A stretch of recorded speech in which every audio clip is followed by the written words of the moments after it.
Okay. Joan of Arc was the one who inspired the battles against the revolts against, I think, Edward Longshanks, or Richard Longshanks, whatever, King Longshanks. And so they ended up getting their independence from England. So France became independent again. So there was no more Angevin Empire across the two. And but I think maybe the English still was, the leaders in England were still speaking French at that point. Yeah. So, anyways, Longshanks, and then, so I think Scotland also got their independence too, right, from the movie Braveheart. And so that's Robert the Bruce. I think he was like the first king of Scotland. After that, Robert the Bruce comes from Kyle, England, Kyle, Scotland, which is southwestern Scotland. That's where my ancestors come from. The Kyles, but which means isthmus in Scottish. But yeah. So then there was Longshanks, and so that was the 1200s, 1300s. That dynasty. English is becoming the kind of modern English language, and then 1400s. They had the War of the Roses, which was another civil war that they had, where some king, I don't know how the story behind that, but there was some king named Richard or whatever, and he had a battle with another dude who laid claim to being king, because his like grandmother was descendant of one of the other kings beforehand, and his father was like an earl or something, or a duke. And they had a battle, and the other dude won, Henry VII, and he was 27 when he won that battle. Became king in like 1487 or something, and he was a very good king because he was very like. He just had a lot of control and was very meticulous, spent his money well, because they were pretty poor when he first took over because of all the wars. But I think he kind of brought up the economy some. And then he died at the age of 50. I don't know why. They kind of died early, even the aristocracy there, because the main reason people didn't live so long back then is because water was dirty. They just get so many toxins in their body would give out. And they didn't even drink water. I mean, they drank beer. They lived off of beer. Queen Elizabeth drank 2 pints of beer for breakfast every single morning. I don't know if you could call it beer, though. It was like really thick beer, like ale or something. They still serve it in some of the bars in England. But, yeah, so he died. So then his son, Richard or whatever, became king, and but then he got a sickness and died after a couple of years, or maybe just a few months. But by then he was married to oh my God, what's her name? A Spanish princess, the daughter of the king and queen of Ferdinand and Isabella of Spain, the ones who started the Inquisition and killed out the Moors. But I guess they never had sex because they were so young. So then when he died, his brother, Henry VIII, became king. And so he married his brother's wife to keep that alliance between the countries going, because they were still Catholic at that time. And she bore him a son, but he died after 30 days. And then she bore him a daughter. But then she couldn't bear him a son after that. And then he got beguiled by this really pretty aristocratic girl named Anne Boleyn, who grew up in France and could speak French and English, and he was like, ooh. And she was younger, like 10 years younger than the other one, whatever her name was, Catherine of Aragon. And so he was like, ooh, I want to divorce Catherine of Aragon. So he asked the Pope to divorce him, but the Pope couldn't give him permission because Catherine of Aragon's cousin was the Holy Roman Emperor, and he had invaded Italy and had the Pope prisoner, and didn't let the Pope let him divorce Catherine of Aragon, because that's against Catholic rule. So then Henry was like, okay, then fuck you, I'm not becoming Catholic. I'm the new king of the church now. Thank you very much. So then the Pope was like, fuck you, I'm going to excommunicate you. So they got excommunicated, and Catherine of Aragon protested and, declared publicly to everybody that they never had sex. She never had sex with his brother, because that was his reasoning. Because he found the chapter in Leviticus that said if you have sex with your brother's wife, you will never bear a child. And so he was like, see, that's why we're not bearing a child, because I screwed my brother's wife. So it was never even a marriage in the first place. So I'm not even divorcing her. I'm just annulling it. But nobody went for that. And he had a cardinal called Cardinal Wolsey. And Cardinal Wolsey he was like the cardinal, right? He was the vassal of the Catholic faith, but he was basically the prime minister. The cardinal in those days was the prime minister. So it's kind of like the Roman Empire still existed. And England was still really only a vassal country to the Roman Empire. Because Cardinal Wolsey, he took care of everything. Because he had been cardinal for 15 years. He was cardinal since Henry was young. And took care of everything. And so Henry was like, do this for me. Get me annulled. But Cardinal Wolsey couldn't do it. And so Henry got pissed off at Cardinal Wolsey and beheaded him. But Cardinal Wolsey was he was a rich dude. He was like, just kind of as like a testament to what the Catholic Church was like then in those days. It was like, he was like the bishop of all these other places that he'd never even been to, so he was collecting the money from it. So it was really corrupt. He had mistresses, his wife and his mistresses, and he was, it was just a racket that the Catholics were doing. And, but nevertheless, King Henry was Catholic, and he was religious. But he wanted a divorce, so he killed Cardinal Wolsey, got another cardinal in there, and who was married to a German girl, right, like a Protestant. So he was like a Protestant-leaning cardinal, right? Well, so I guess he was like the new cardinal, the new Anglo cardinal, because they created the English Church, where the king was the head honcho of that church. But it was basically the same thing as Catholicism. It wasn't like they did the main like reforms and stuff after that. But there were a lot of people who wanted to reform.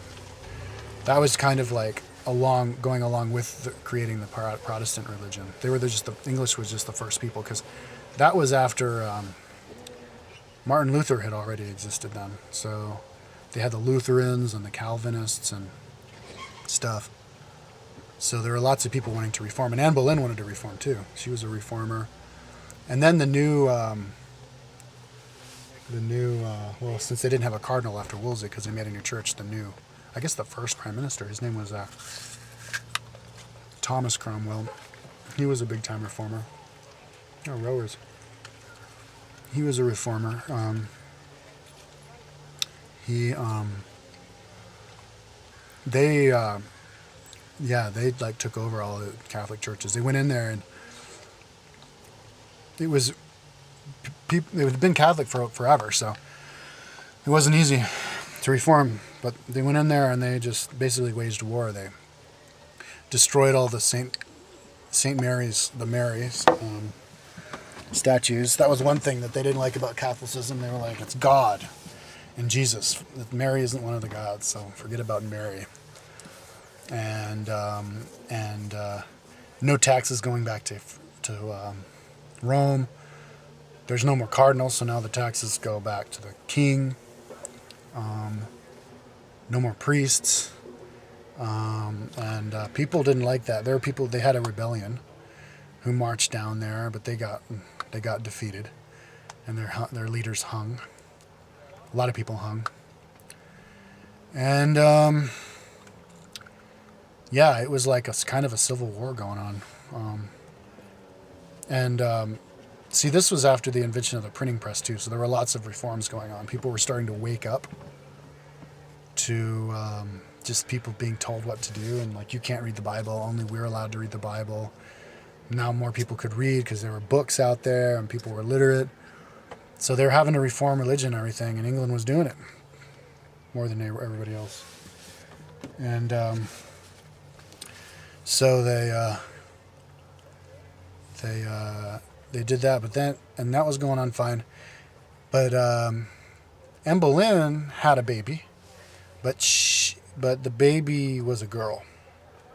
And then Anne Boleyn had another baby, but it was a boy. But he was stillborn. And I guess he came out deformed. So, and then, Henry freaked out, and he was like, God damn it. Fuck Anne Boleyn. She's never going to be able to give me a good child.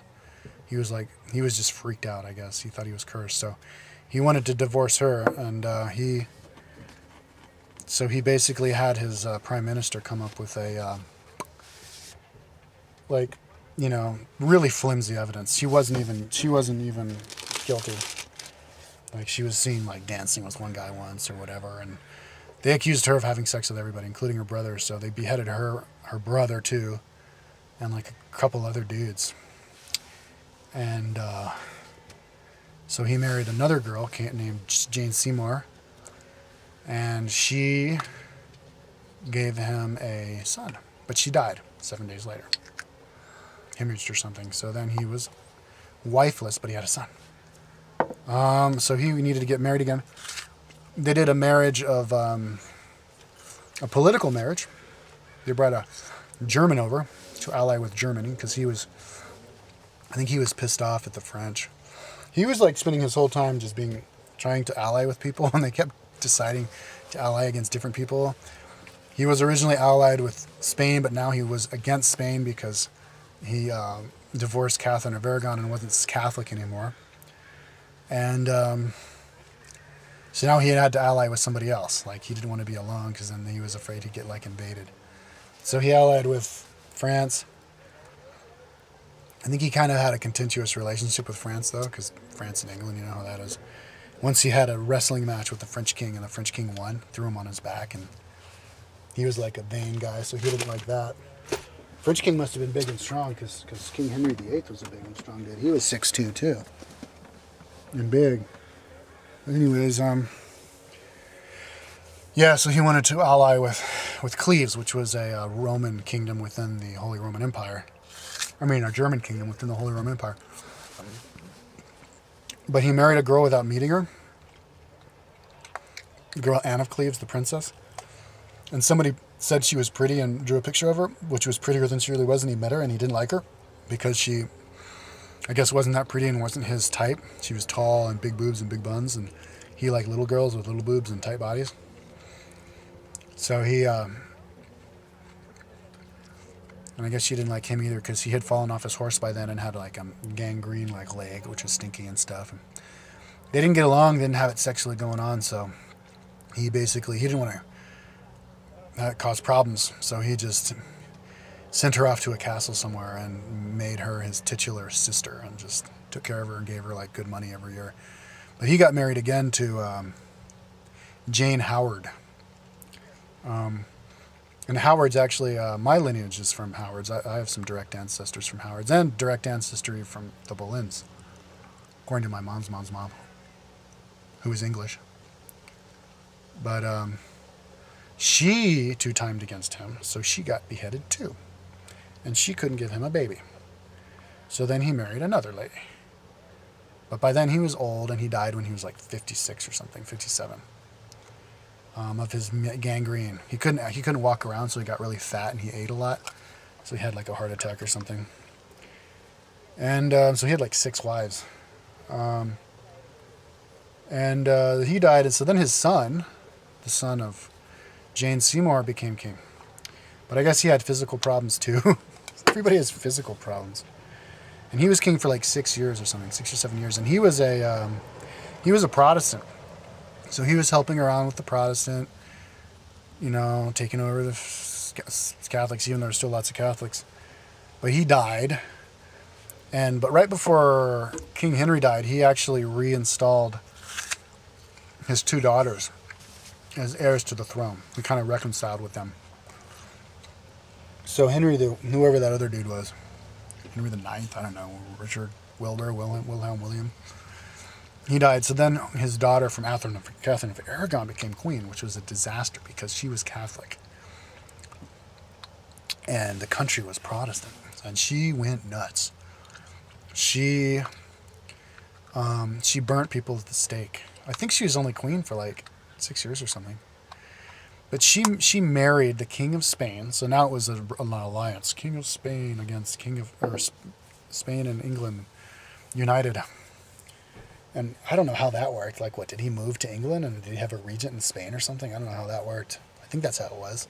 He moved up to England.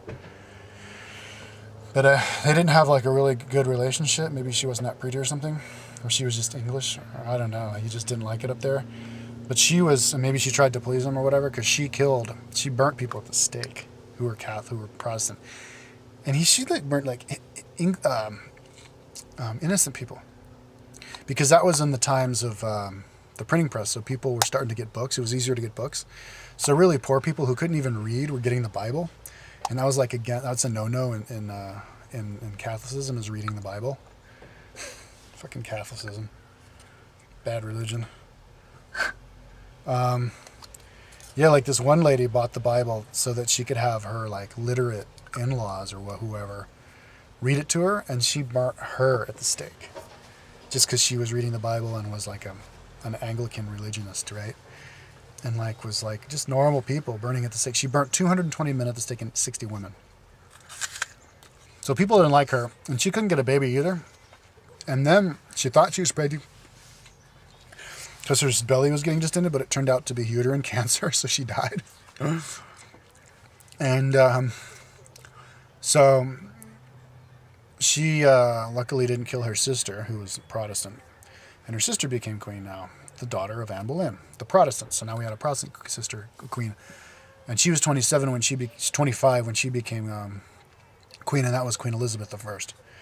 Queen Elizabeth I was in charge for 45 years until she was 70. And this is like this is known as the Golden Age of England, because it was a time of Shakespeare. And it was like a cultural flowering of England because of the printing press. And they had finally gotten rid of the battles between the Catholics and the Protestants. And so now it was a Protestant country. A lot of cultural pride because they were Protestant, the only Protestant country, most powerful Protestant country, most consolidated leader. She was good for England because it helped England get along the path of becoming even more of a constitutional monarchy.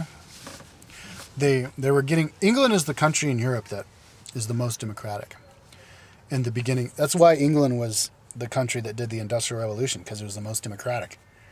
It was the most, there was the least amount of wealth discrepancy, and it was the most fair, and social mobility and all that stuff, because it was more of a republic, more of a democratic constitutional monarchy. The king wasn't this crazy, spoiled, all powerful person, and having Elizabeth as queen was a good thing, because she, number one, she was like, her life was in danger growing up because she was Protestant, and maybe her sister would kill her because she was killing everybody. Maybe her father would kill her or disown her because she was the daughter of the lady who he killed and he didn't like. And so she was smart. She knew how to like stay alive and how to keep people happy, keep everybody happy. And when she first became queen, she wasn't even married, and she actually did her coronation with her hair down, meaning that she's a virgin. She's not married, so she was like, I'm going to be married to the country of England. And she just wanted everybody to get along, right? And her mother was killed. Her sister killed all those people, so she didn't want any more of that. So she just wanted peace. So there was lots of contention between Catholics and Protestants. So she was basically like, let people be whoever they were. She was like, she even had a saying, it was called, I will not make windows into men's souls. Like, I won't look into you and bother you. You can be who you are.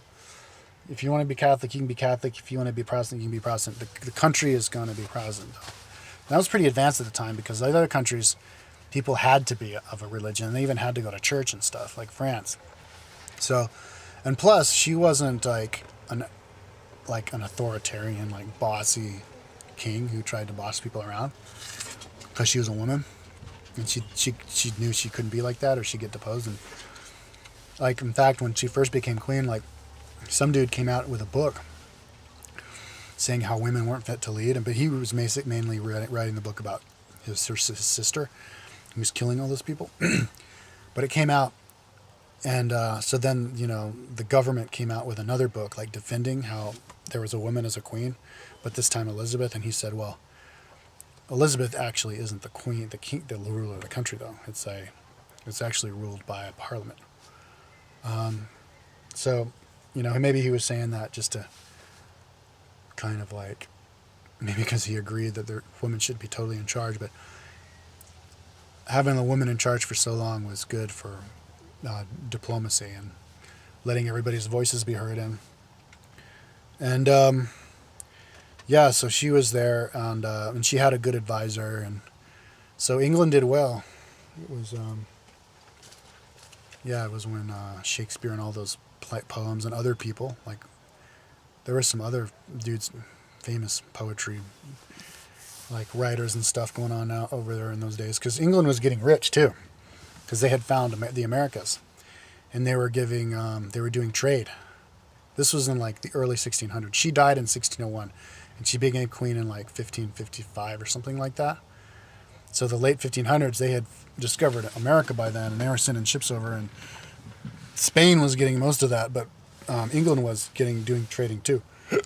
So they were bringing stuff back, and so that they had like potatoes in England for the first time, and potatoes grew really well, so people could eat well. So there was a big population growth in England at the time, and they had the printing press, so people were reading and population growing, and so it was like a big flowering of England at that time,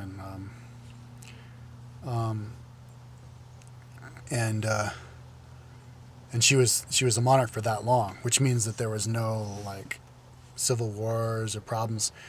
People did try to depose her, though. One guy tried to depose her, and tried to get like her cousin installed as queen. But they killed him, and that was pretty much it. She had a cousin called Mary, Queen of Scots, because Scotland was its own kingdom at that time still, and she was the Queen of Scotland. And she was French. Maybe she was like a descendant from like the Angevins or something. I don't know what the deal with that was, but she was supposed to be really pretty too, but she married the wrong dude. She married a guy who was like an alcoholic and like abused people, and I think he had a first wife who was like showed up dead or something. I don't know what the deal was, but he was a bad drunkard dude, and he was murdered. They the Dukes busted into his house, her castle, and murdered him right in front of her. And so they didn't really respect her. And then this other dude like raped her, and then she decided to marry him, like to be pious, like because she was raped, because now they were married because they had sex. So she was kind of a pushover. And after he did that, somehow she was deposed. She was deposed because maybe that dude had a battle and he lost, and people had seen him as really the king since she had like 2 husbands that kept dying. So anyway, they deposed her. And so she ran off to England to try to get help from Elizabeth, even though she had problems with Elizabeth, because I think she was Catholic and Elizabeth was Protestant. So Elizabeth just put her up in a castle somewhere and took over. And I think she was there 18 years. But Elizabeth didn't give her a whole lot of money, didn't like give her good clothing and stuff, and treat her like a queen because she still thought she was the queen, and didn't help her send an army to take over Scotland again. And I don't know who was in control of Scotland at that point, but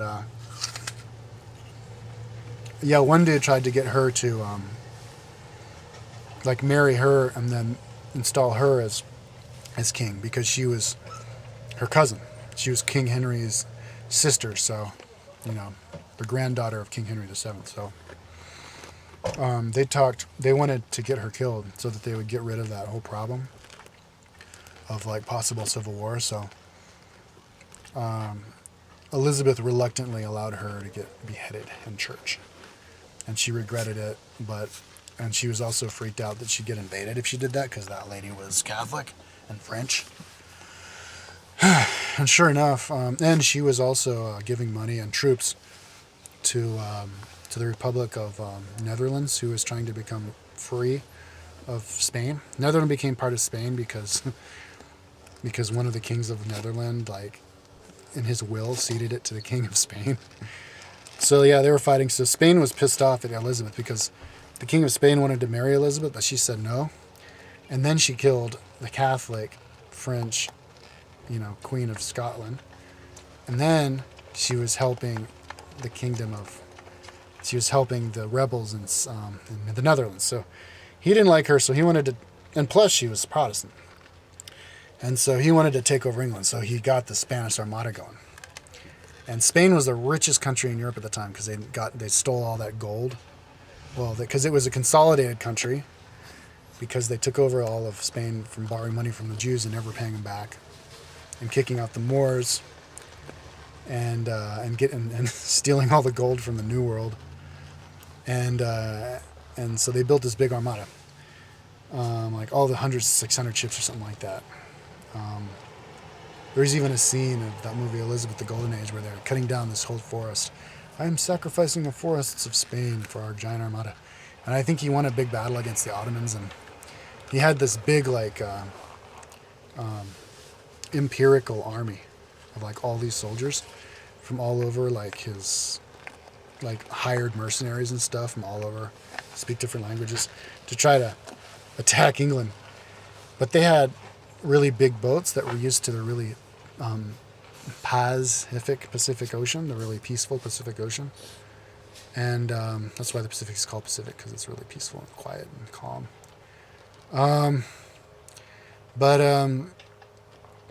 They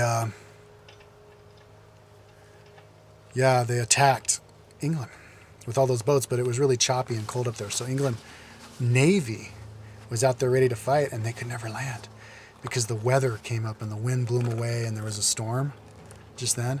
And I think Elizabeth didn't have that many soldiers. She gathered with 2,000 and gave this big speech, and it's the first speech recorded for a queen to say.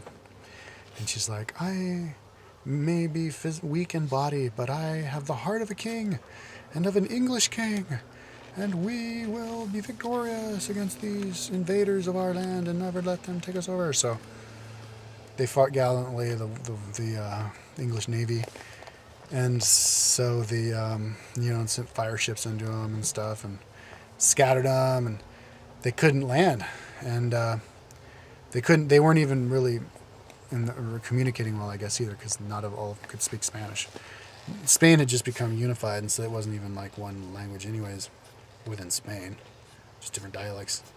But so they had to sail all the way over the northern tip of Scotland, where it was really north and choppy, and most of their ships got destroyed just from getting blown up against Scotland and Ireland, 20 ships or something. For some stupid reason, they didn't go way out in the ocean. They went next to the sea. They were afraid to go out in the sea. That was kind of, even though Columbus had done it by then. But yeah, they got blown up against those choppy, windy waves up against the rocks, and died and got killed by the locals and stuff. And so he lost the entire Spanish Armada. And so after that, Spain wasn't the richest country in the world. Spent all his money on that. And now England was. That's when England took over. Well, England and France. And that was 1600, and it was 1590 or something.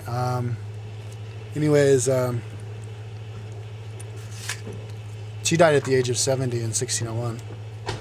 But she didn't have any kids. She was the Virgin Queen.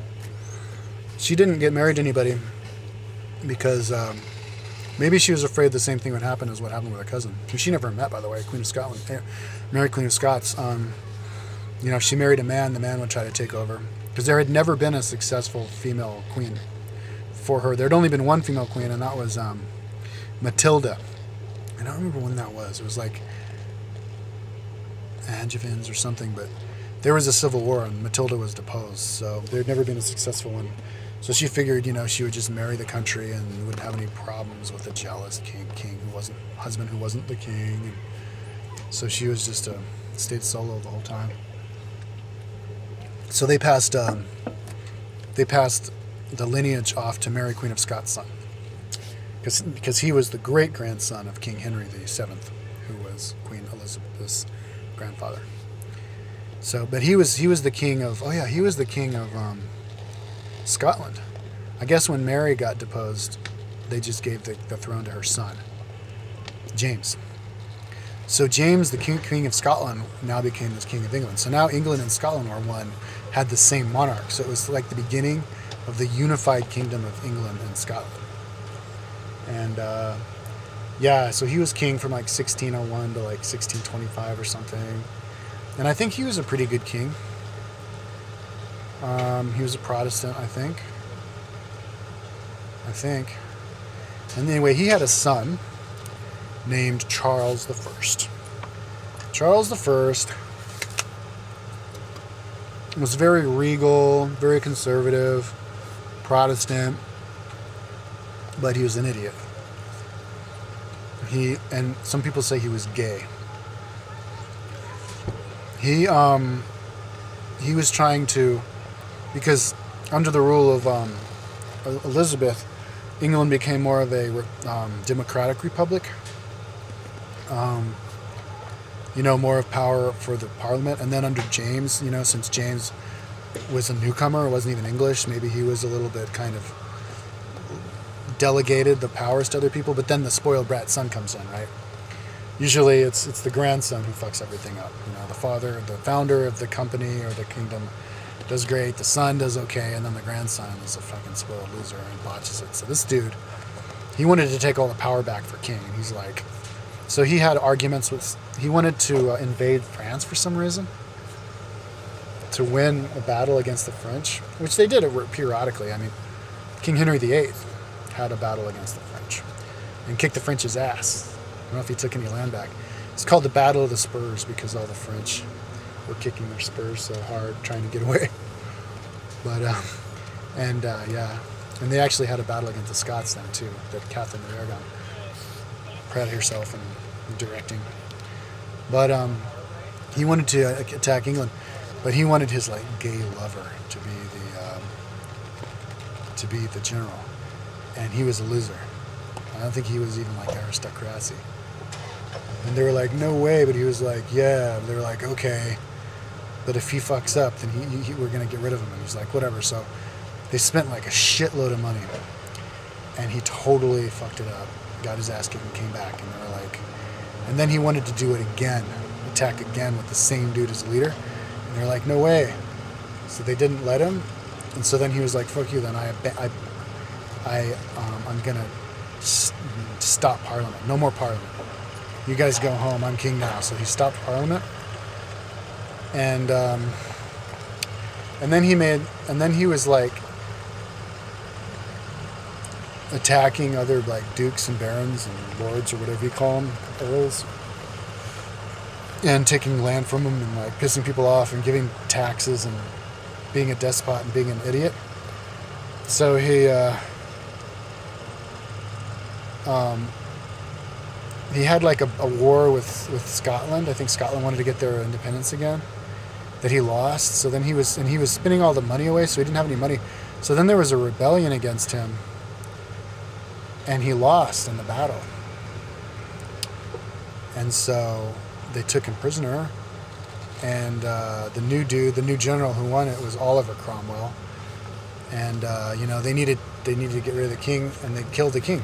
They beheaded the king while he was still the king. So, and that was like 1640s, and so there was the first time anybody had ever killed a king.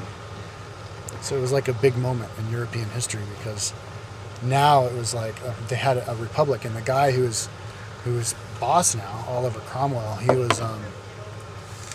wasn't a monarchist. He wanted to try to have a republic, and he didn't even call himself the new king. It wasn't like depose the king and have another king. He called himself Lord Protectorate, kind of like leader of Parliament. But people were used to having a kingdom, so he had a lot of power, kind of like a king. And so when he died, he gave his power off to his son, like Oliver Cromwell too, or something, Richard Cromwell or whatever. And then he died, and I think by then maybe he was a bad dude or whatever. It was just a kingdom. So when he died, they were just like, screw it, give it back to the real monarchy again. So they brought it, I think they gave it back to the descendant of Charles the First, his son. I'm not totally clear on that, but anyways, England was a republic for 11 years there, 1650s. And then, so you were talking 1660, and then they had like another king. I can't remember who he was. They were doing, I think wasn't that when the Puritans came over to America in the late 1600s on the Mayflower? Those were the Puritans. They were like people who wanted religious freedom. They were the Calvinists, the English version of the Calvinists and the Lutherans. They were like, they wanted to have freedom. Like they didn't want to like have to pray to like Virgin Mary and they, they had to be able to read their own Bible and all that stuff, but they were really austere. They had like really weird ideas about sex, like let's not have sex at all. Like a lot of them didn't want to have sex at all in their whole lives and not ever get married. And yeah, so they moved to America and they started Georgetown, which turned into, on the Mayflower, started Georgetown, which turned into America. And so that's why Americans are so like religious and sexually conservative. But I think the English Empire was kind of starting to get going there in the 1600s.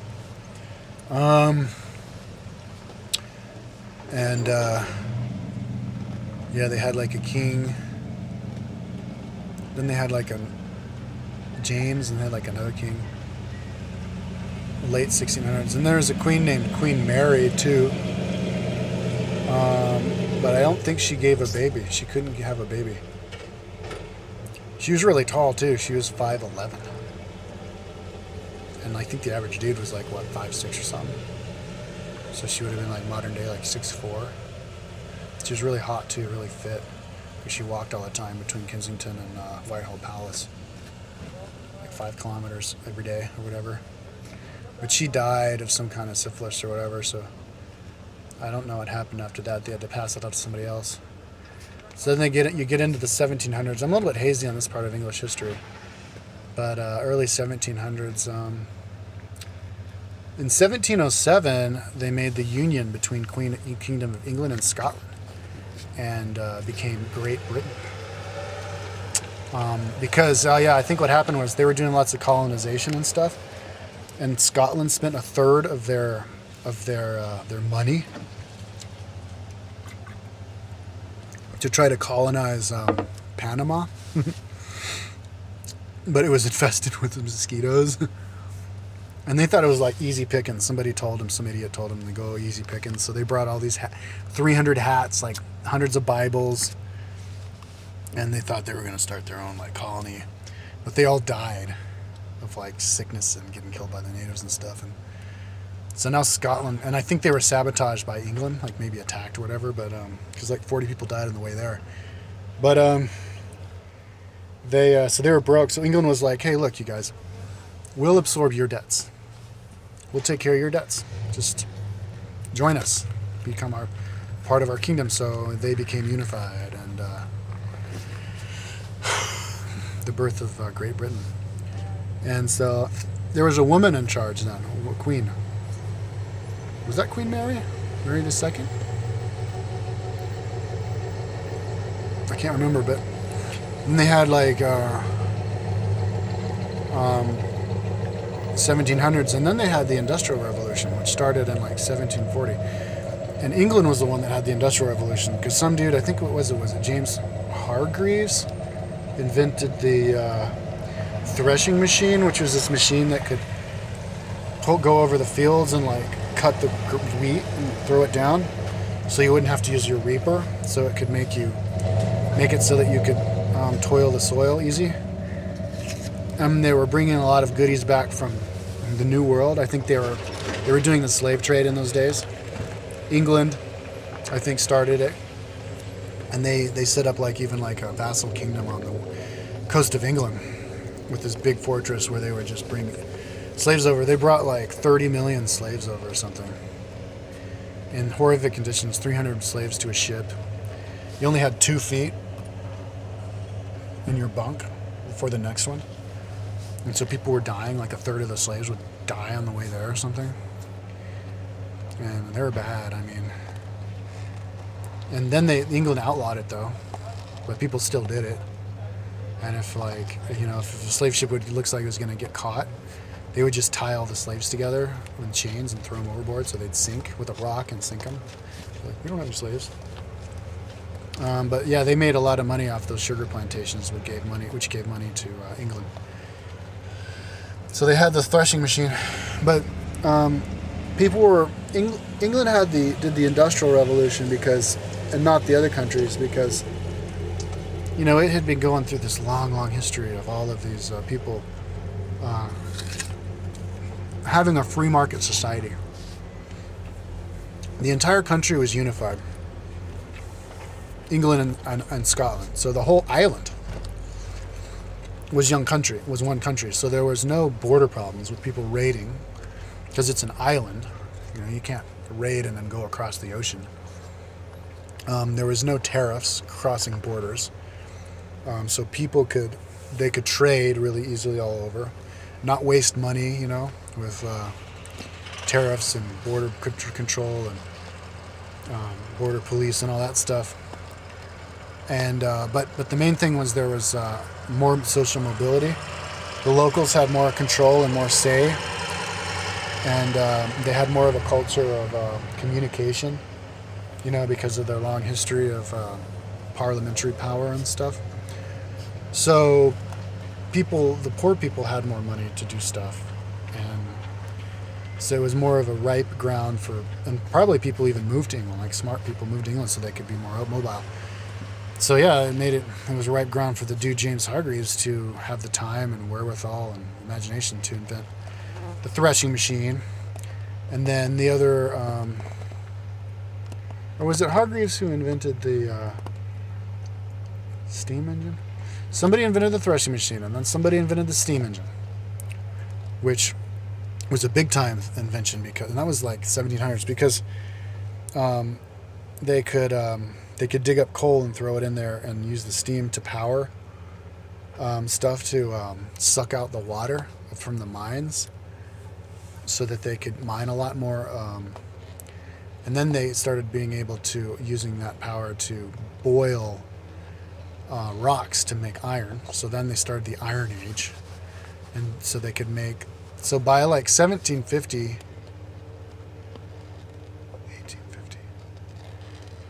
one of those years, England had a big population explosion in the 600s. Then in the 1700s, it had at one point it was producing half the iron of all of Europe, and half of something else. And then they invented another mobile steam engine, which they put in cars.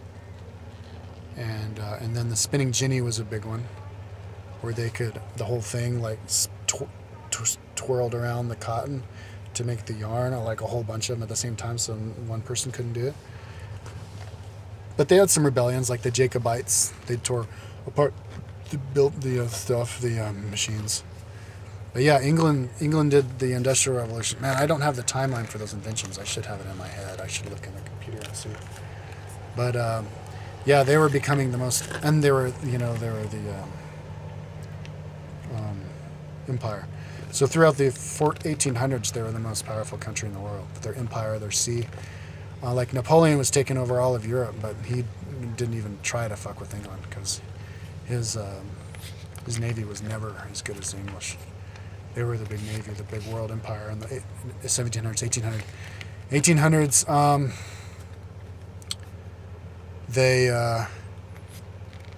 They were kicking ass, but they were going through the Industrial Revolution, which was kind of a dark era. England was the richest country, most powerful country, but it was like a dark era, because they were they took over India originally with the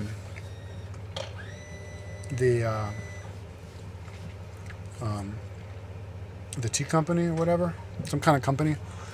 East India Company went to India to do trade. So it wasn't even in the name of England. It was in the name and control of like companies. So you can see how it's less centralized. That's the beginning of the multinational corporation. You know, the big company that had investors from everywhere. They were borrowing money from the Dutch and becoming more international. But they took over in England with the Mughal Empire in a battle because they had way better technology. They had muskets and trains and stuff, and the other guys were fighting on like horseback and stuff. But I think they basically took over England or India because they also kind of bargained with the leaders of Mughals and been like, look, capitulate, we'll let you be the king, you can be a vassal country. So they did that. Took over England. Queen Victoria was a queen at that point. She was became queen in 1810 or something, when she was 7 or something, and was queen all the way up until 1901 when she died. So that's why it's known as the Victorian age, because all the 1800s they had one queen, Victoria, and her husband was this German dude. They brought a German dude over in 1815 called something or other. And so that's why the royal family of today are descendants of Germans. They're descendants of Queen Victoria and that dude. And they're called the Windsors now, but before in World War I, they were called the Gulf Holstensteins or whatever, which is a German name, but they changed the name because they fought the Germans in World War I, and they didn't want the people to, think about how the royal family was German. Even though it was just a dude who came over in 1815, but they changed the name of the dynasty after when the son of Victoria took over, because it's patrilineal, and so he had to take kind of like you take your father's name. When they took the father's last name and changed the name of the dynasty, but it was the same family. So, it was whoever it was, the Stuarts, followed by the Holstensteins, Saxon-Gothenburgs, followed by the Windsors. 3 different dynasties, but it's actually one dynasty. It's one family. But they brought him over in 1815. They had a good relationship. He brought the Christmas tree over. Here, let's start a new video. Kind of out of time.